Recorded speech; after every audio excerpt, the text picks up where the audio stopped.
Allah, il va faire descendre des sourates sur les Romains. Pourquoi? Eh bien parce que Mohammed vit sa vie, il reçoit la révélation, c'est un prophète, il a ses premiers disciples. Et un cataclysme arrive. Les Juifs, avec les Perses, viennent de prendre Jérusalem, viennent de prendre Aelia Capitolina. C'est un cataclysme dans le monde des croyants. Les Juifs et les Perses font un massacre. Ils tuent tout ce qui bouge, femmes, enfants, bébés dans le barbecue. Ils les font toutes. C'est un drame dans la région. Le prophète reçoit les versets concernant cette défaite. Il reçoit la sourate Ar-Rum, les Romains. Et Allah lui dit, Alif Lam Mim, Ghuribatir Rum. Alif Lam Mim, les Romains ont été vaincus. Le prophète, il le sait, il le voit, il le voit. Il a vu, Aelia Capitolina, elle est tombée. Les chrétiens sont en train de se faire descendre par les Juifs et les Perses. Tout le monde se fout de lui. Tous les polythéistes se foutent de lui. Ils disent, ton Dieu, il est où ton Dieu? On est en train de massacrer les chrétiens là. Il est où ton Dieu? Les gens de la Mecque rigolent de lui, la bande à Abu Sofyan. Mais lui, il est confiant. Puisqu'Allah, non seulement il lui dit Alif Lam Mim, les Romains ils ont été vaincus à l'endroit le plus bas. Mais dans quelques années, ils seront victorieux. Dans la première prophétie, comme dans la deuxième. Wa qabla, wa ba'da. Comme avant, comme après. Allah lui dit, oui, les Romains, ils ont été vaincus. Ces soldats, les soldats d'Allah, ils ont été vaincus par les Juifs, ceux qui étaient interdits de rentrer là-bas. Les Juifs et les Perses, vous savez, les Perses, les Iraniens, ils sont comme cul et chemise avec les Juifs. Hein. Ne vous faites pas avoir aujourd'hui à l'Iran, tactique, tac, tac. Non, c'est une tactique pour faire tomber les États-Unis. Ça doit passer à la Pax Judaïca, hein, vous comprenez ça? Ils sont comme cul et chemise, hein, les Perses, donc les Iraniens et les Juifs, les Arabes et les Juifs, les Marocains et les Juifs, les Turcs et les Juifs, c'est tous les mêmes merdes ensemble. Hein. Et donc, Allah lui révèle, ne te tracasse pas, ils seront victorieux, comme avant, donc avant, ça veut dire avant. Donc le verset, il tombe, et il y a une ligne de temps.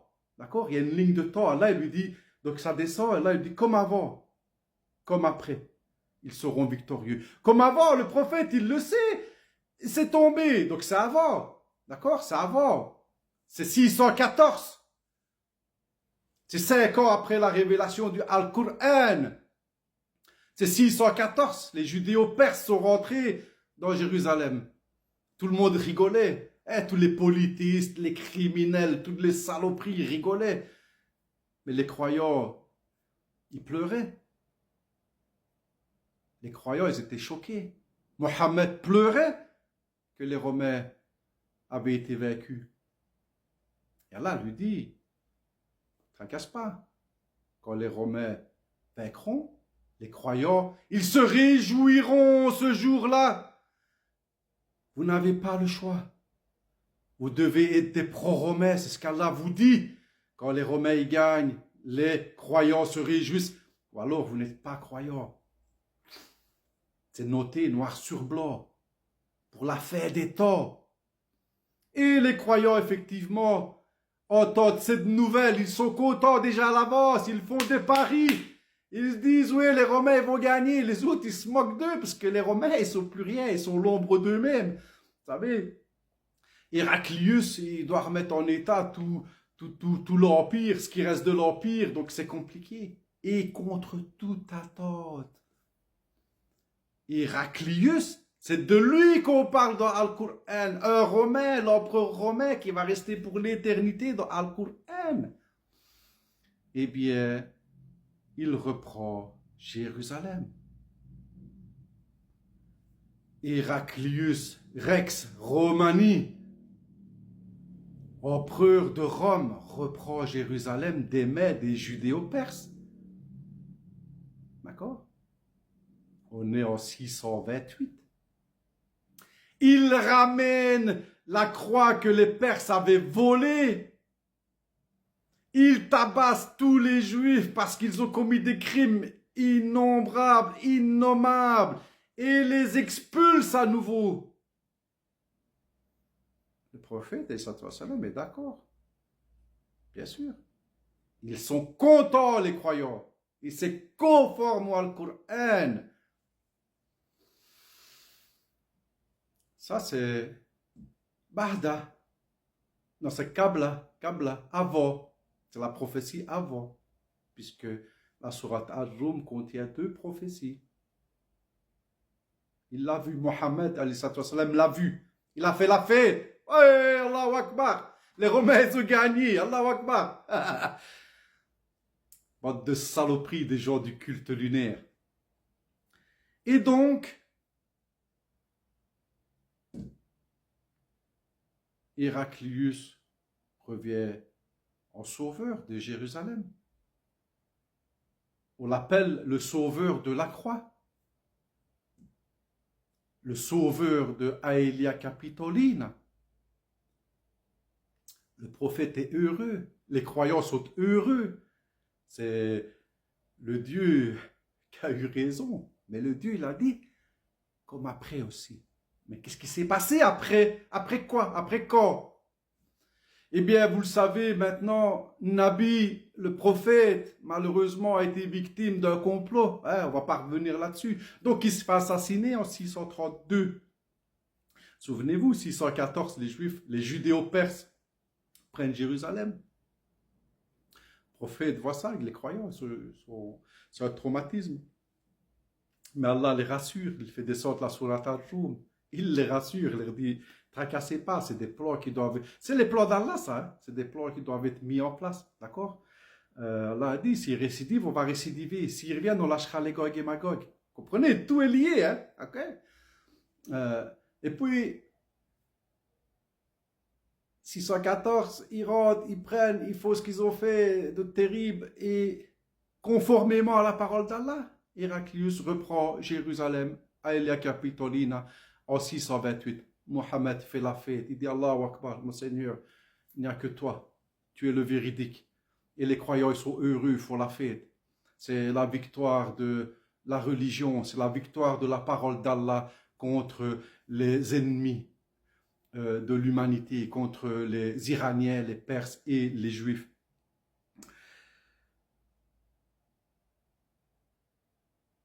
Mais en 632, Mohammed se fait empoisonner par ses 2 épouses, vous le savez, les 2 filles d'Abou Bakr et Othman. Ils prennent le pouvoir. J'en ai déjà parlé, ça en reviendra. Hein. Donc ils prennent le pouvoir.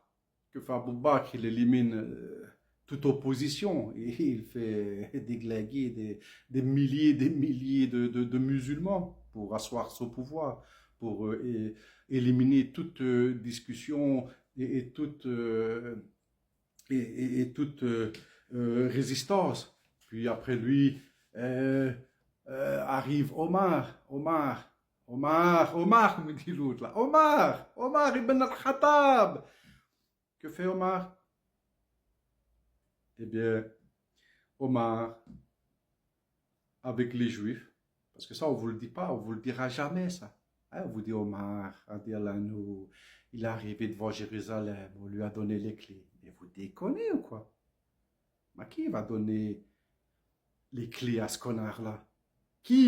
Vous donnez des clés de votre maison à un inconnu? Vous déconnez? Mais c'est ça le culte lunaire nigérien. C'est des gens qui déconnent, c'est des tarés. Et Satan a besoin de ces tarés-là. Hein? Et donc Omar qui s'allie avec les Juifs, avec Beta Golam avec Boustenaï, hein? Rabbi Boustenaï, le Nessi de Babylone, puisqu'ils ne sont pas à Jérusalem. Ils ne peuvent pas être à Jérusalem, c'est interdit, la ville est interdite pour eux. Les Romains sont là, ils gardent la ville. Eh bien, ce sioniste, cet hypocrite de Omar s'allie avec le Nessi de Babylone, avec les Juifs, les armées juives qui, eux, sont toujours dans leur guerre contre les Romains. Hein, d'accord? N'oubliez pas, ils sont dans la guerre avec les Romains depuis l'an 70. Ça fait des siècles qu'ils sont en guerre contre les Romains. Et toutes les nations débiles qui peuvent les aider à reprendre ces territoires-là, ils vont les utiliser. D'accord? Ils ont utilisé les Iraniens, vous avez compris, les Perses, et ils l'ont pris en 614, mais reperdu en 628. Et là, hop, ils ont une autre manne. Ils ont une manne d'hypocrites, d'assassins du prophète, d'assassins de musulmans. Donc, ils ont cette manne-là. Et ils s'allient entre eux. Les judéo-sunnito-chiites s'allient pour aller combattre Ajoum. Et Ajoum est battu à Yarmouk. Yarmouk, c'est l'endroit le plus bas de la terre, conformément à la sourate Ajoum, où Allah nous dit que cette défaite se fera à l'endroit le plus bas de la terre. La rivière Yarmouk se situe dans le rift, je veux dire, de la plaque africaine. Hein, c'est une dépression, une vallée où tout au fond est la rivière Yarmouk. On parle de moins 235 mètres en dessous du niveau de la mer. C'est ces cours d'eau-là qui arrivent en fait au final à la mer de Galilée, hein, je pense. Et donc les Romains sont battus là, précisément à l'endroit qu'Allah a noté dans Al-Qur'an, l'endroit le plus bas de la terre. C'est parce qu'il veut vous dire, c'est eux les criminels. Parce que dans l'armée d'Omar, l'hypocrite, il y a Rabbi Boustenaï, il y a des milliers de Juifs, il y a des milliers de Perses. Il y a toute la famille d'Abu Sofyan. C'est eux qui dirigent l'armée, entre autres Muawiyah, Yazid ibn Abu Sofyan en personne. Il y a l'ami intime, le frère de sang de Omar, il y a Kabal Arbar, d'accord? Il y a toutes ces saloperies-là dans cette armée. C'est eux qui vont combattre Ajoum, les soldats d'Allah, qui vont les vaincre à l'endroit le plus bas de la terre, et qui après, en 638, donc de 636, Yarmouk c'est en 636, d'accord? Ils vont vous laver le cerveau en essayant de vous manipuler avec les dates et tout ça. Mais Yarmouk c'est en 636. Jérusalem c'est en 638 qu'elle tombe. Quand ils vous disent que oui, non, Omar, il est arrivé devant la porte, Bismillah, tu me donnes la clé. Ouais, l'autre, ouais, machallah, j'ai vu, t'es beau, je te donne la clé de la ville. Alors que des années plus tôt, quelques années plus tôt, ils ont subi un massacre par les Juifs et les Perses. Donc ça veut dire les gens qui sont dans la ville savent les saloperies qu'il y a dehors de cette ville. Et qu'est-ce qu'ils ont fait? Ils ont fait 2 ans de siège. D'accord? Si vous êtes en 636 et que vous prenez Jérusalem en 638, il y a eu 2 ans. Et en fait, ils ont fait 2 ans de siège autour de la ville. Ils ont affamé les gens. D'accord? Ils ont donné la ville parce qu'ils allaient tous mourir. Hein? Il faut un peu, à un moment donné, faire aller ce qu'il y a là-dedans. Et là-dedans, dans votre cœur, vous n'avez pas de cœur. Vous allez rester dans votre culte lunaire pourri, haram. Et donc, la deuxième prophétie des Romains est en route depuis 638, puisque Allah lui a dit à son messager de ne pas se tracasser, que les Romains allaient gagner comme avant Qabla. Et le prophète, il l'a vu de ses yeux avec ses compagnons. Certes, dans ses compagnons, il y avait déjà les hypocrites, hein, vous avez compris. Et maintenant, Inch'Allah. Et il lui avait dit, comme avant, comme Qabla, eh bien ce sera comme Bahda, comme après. Mais lui, il n'a pas vu Mohammed après. Non, il était déjà assassiné. D'accord? Quand ce drame est arrivé, ce drame, ce remake, ce redrame est arrivé. Mais Allah, il a dit, tracassez pas. À la fin, Ar-Rum sera victorieux. Il faudra le temps qu'il faut pour que cela arrive. Ça, c'est Allah qui sait. Mais Allah a dit que ça arrivera. Et que il avait lâché les Gog et Magog à cet instant même où Omar le Koufar, le sioniste, était rentré dans Jérusalem. Tout ça pour vous dire que l'État d'Israël qui existe aujourd'hui n'est pas né en 1948. Non. Non. Ça, c'est une autre entité. Ça, c'est le plan d'Allah, cette histoire-là. D'accord? On doit arriver à ça. Puisqu'Allah a dit, il va les châtier. D'accord? S'il récidive, Allah, il va récidiver. Pour ce faire, Allah vous a dit, il a lâché les Gog et Magog. Donc, Jérusalem n'est pas né. L'État d'Israël n'est pas né en 1948. Il est né en 638. C'est ça que personne ne vous dit. Il est né par l'invasion de Jérusalem, par l'invasion d'Aelia Capitolina, par les judéo-sunnito-chiites, par l'armée d'hypocrites. Voilà quand est né l'État d'Israël. Ils vont tous vous le dire, ils vous disent merci Omar, merci les hypocrites, merci les gens du culte lunaire. Ils vous le disent les Juifs, c'est leur balai. Le culte lunaire hijri haram, c'est le balai d'Israël.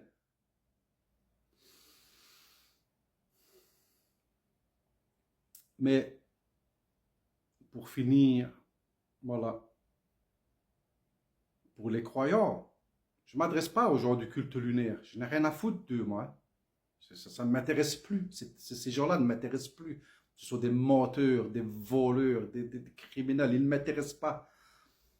Je m'adresse aux croyants. N'oubliez jamais qu'Allah a dit, allez relire cette sourate. Allez relire la sourate 30 à Rome. Que quand les Romains y gagnent, quand les Romains vont gagner, Allah a promis ça. Les croyants se réjouiront.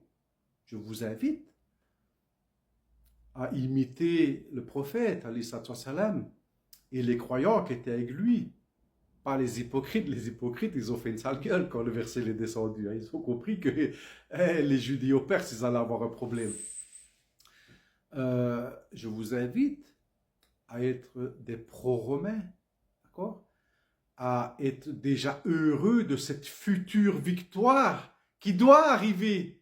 Hein? Les Juifs doivent être expulsés à nouveau de Jérusalem. C'est ça que vous devez comprendre. Ces terres-là doivent retourner aux Romains. Alors peut-être pour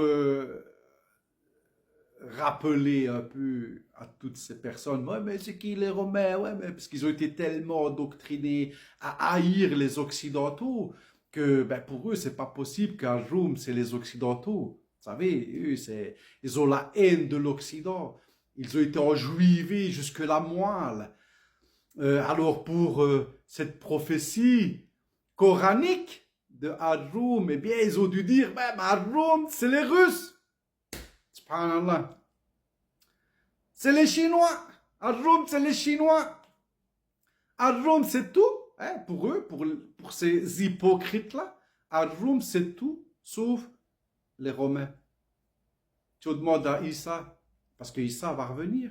On va demander à Issa, mais c'est qui Ar-Rum? Toi, tu étais là, tu étais avec eux. Tu les as vus, toi. Tu leur as dit, oh, ah, ces salopards de zélotes et de criminels, de rendre à César ce qui était à César et de rendre à Allah ce qui était à Allah. Mais c'est qui à Rome? C'est qui les Romains? C'est des Russes. Arrêtez de déconner, hein, ça va?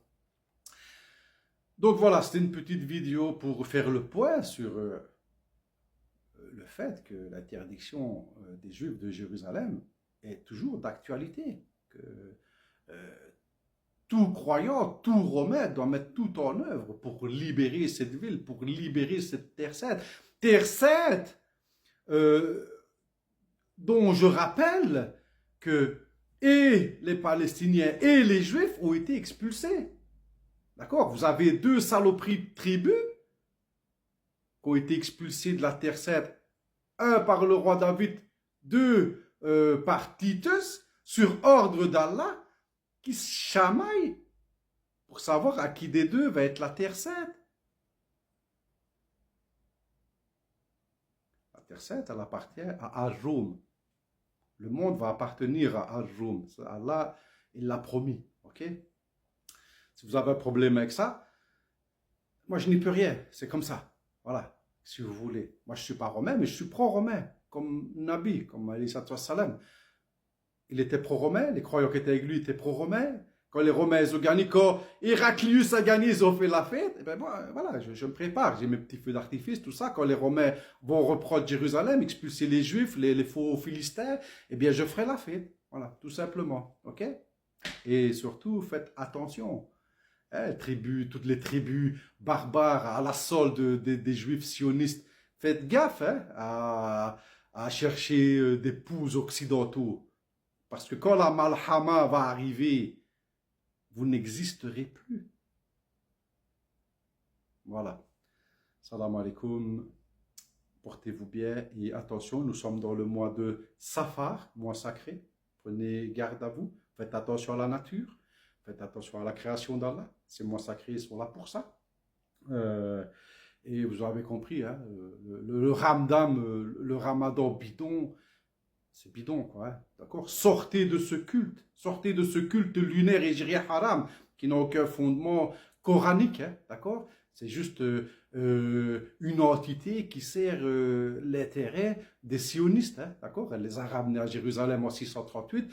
Elle les a aidés à conquérir la Syrie, l'Égypte, la Mauritanie, la Numidien, etc., Constantinople. Voilà, vous avez compris hein, à quoi servent ces saloperies du culte lunaire, hein, d'accord? Donc sortez de là si vous êtes croyant. Si vous ne voulez pas avoir affaire avec ces saloperies-là, qui vont aller dans le fin fond de l'enfer, je le rappelle, sortez de ce culte. Vous avez toutes les informations. Allez sur mon site www.islamlunisolar.com pour avoir toutes les informations. C'est gratuit, vous téléchargez, il n'y a pas de souci.